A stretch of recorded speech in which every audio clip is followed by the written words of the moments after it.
kebijakan untuk mencabut kembali larangan ekspor itu sudah bagus, ya. Tapi kelanjutannya dengan memberlakukan DPO dan DMO yang tidak boleh disubsidi itu menjadi pertanyaan. Ya. Sebab kenapa? Persoalan kita adalah harga internasional begitu tinggi dibandingkan dengan di dalam negeri. Jadi kalau kita buat harga eceran tertinggi nanti minyak goreng curah rakyat itu Rp14.000, berarti ada disparitas yang sangat besar. Pertanyaannya, kalau ini tidak boleh disubsidi, pertanyaannya siapa yang menanggung beban itu? Di pasar komersil itu harganya Rp23.000, sementara kita pakai itu di program DPO ini Rp14.000. Ada selisih lebih daripada Rp7.000.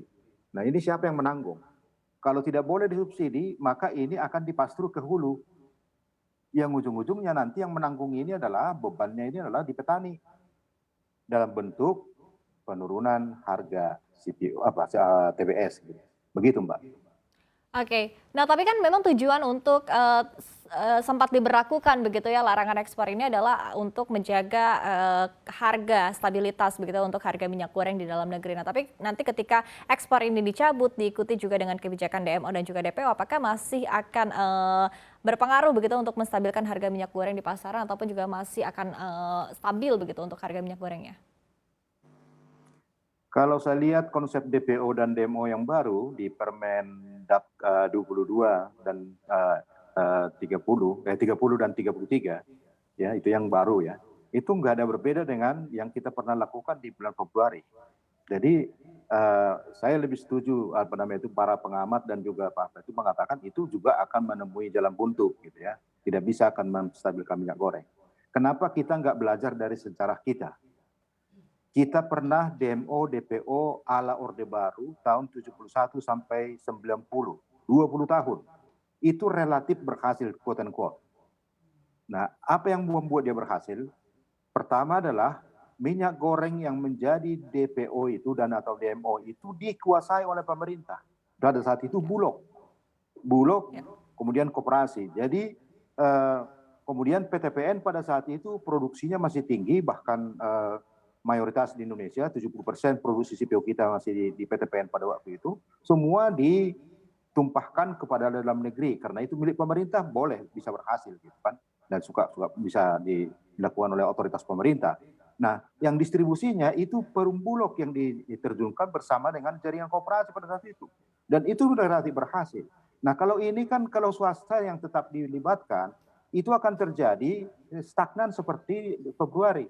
Misalnya saya yakin Kementerian Perdagangan mampu ya memaksa produsen minyak goreng untuk menyerahkan minyak goreng curah ya atau RBD Olein itu dengan harga yang ditetapkan oleh pemerintah.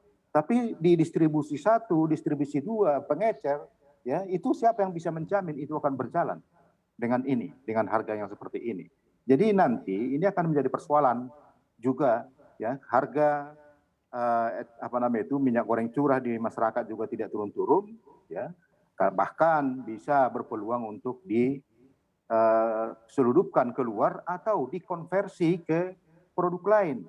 Jangan lupa RBD Olein itu bahan baku, bukan produk akhir. Bisa diolah menjadi biodiesel, bisa diolah menjadi oleh kimia. Jadi konversi itu bisa terjadi kalau harganya di sini tidak menguntungkan. Begitu, Mbak. Oke, tapi kalau Anda lihat kondisinya saat ini, apakah mungkin begitu untuk pendistribusian minyak goreng ini juga akan diserahkan kepada Perum Bulog ataupun juga kepada holding dari BUMN sendiri begitu kalau Anda melihatnya di tengah kondisi ini? Ya, menurut laporan perindustrian sudah berjalan kan selama ini.